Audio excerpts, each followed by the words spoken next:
Welcome to this week's episode of Humans in 5. Today, we're excited to talk about an update to our fossil family tree. Every now and then, we get new information about past members of our other human relatives. Today, we're dedicating our time to talking about Homo erectus. The first Homo erectus fossils were found in 1891 and later described by the Dutch anatomist Eugene Dubois.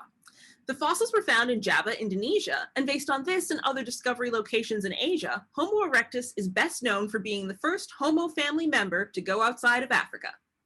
Homo erectus dates to around 2 million years ago and may have lived until around 110,000 years ago, and is also best known for being the first early human to have body proportions similar to ourselves.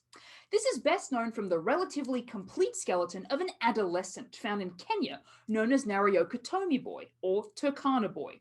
This individual had some cranial features, such as a smaller brain case and a stronger brow ridge, that were not seen in our species, Homo sapiens, and are typically associated with early members of our family tree.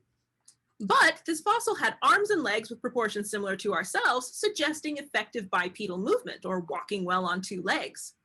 Homo erectus fossils are also associated with some interesting evidence, including some potential care for older or frail individuals in the group, and are often associated with hand axes, in my opinion, a rather neat stone tool technology that had a range of uses for these humans living long ago.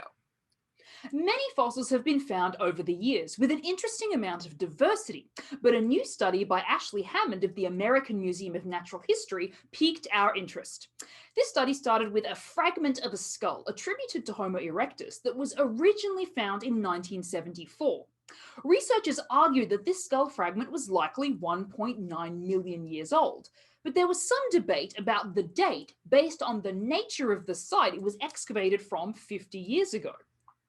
When sites are excavated, researchers work to document as much as possible, since once you excavate, you can't really recapture that process.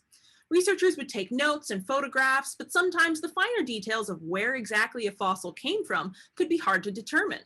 Hammond was determined to figure out if the site this fragmentary fossil came from was indeed likely to have this date of 1.9 million years ago. So she and her team embarked on a detective project to use old site reports and other information to pinpoint the original discovery place of the fragment and start some new excavations in the same area to potentially find more evidence of this early human species.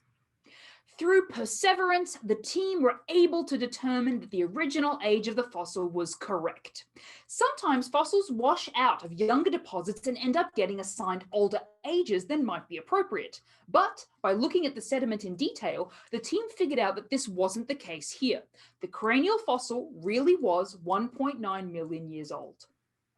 Moreover, while doing some excavation, the team found new hominin fossils from the same area. These include a partial pelvis and part of a bone from the foot, which could also be Homo erectus fossils.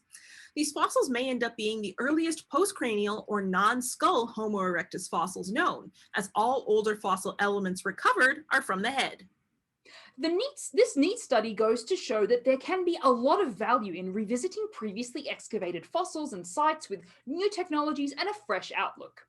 The collaboration is ongoing, and we look forward to seeing what other news may come from this team. We hope you enjoyed learning more about our family tree, and we'll see you next time on Humans in 5. And don't forget to subscribe!